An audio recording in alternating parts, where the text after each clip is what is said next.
In a quiet village by the hills, there was a little girl named Mira.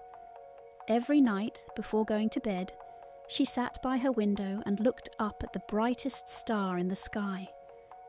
She called it simply the star, her secret friend. When the nights were cold or scary, the star's glow always comforted her. But one evening, something strange happened. The sky was empty. The brightest star was gone. The whole village noticed. The nights grew darker than ever before. Even the children who used to play outside in the evenings no longer felt safe. People whispered that someone must have stolen the star. And they were right. Far away in his mansion, the powerful Lord Grum smiled. Grum was not only wealthy, he was feared. He controlled farms, soldiers, and trade. But even with all his power, he was not satisfied.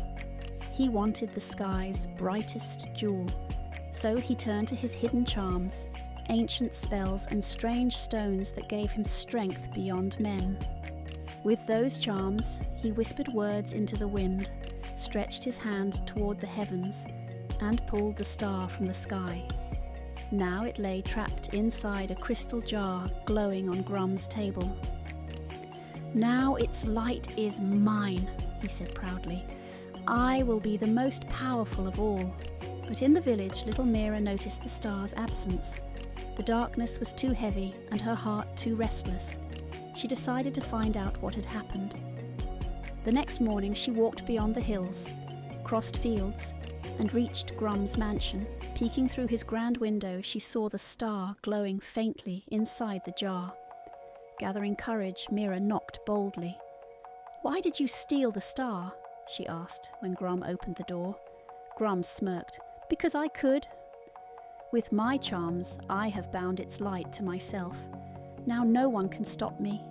Mira's voice did not shake. "The star doesn't belong to you. It belongs to everyone," Grum laughed. "And what can a small girl do against my power?" But Mira stepped inside and lifted the jar. The charms that bound the star flickered weakly against her gentle hands, for courage is stronger than any spell. She held the jar up to the open window. The star pulsed as if it longed for freedom.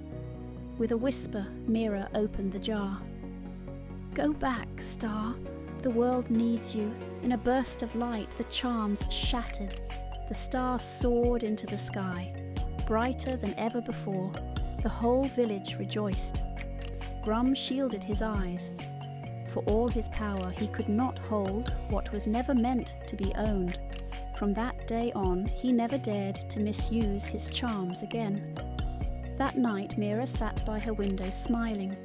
The star twinkled above her, and though no words were spoken, she knew it was saying, "Thank you."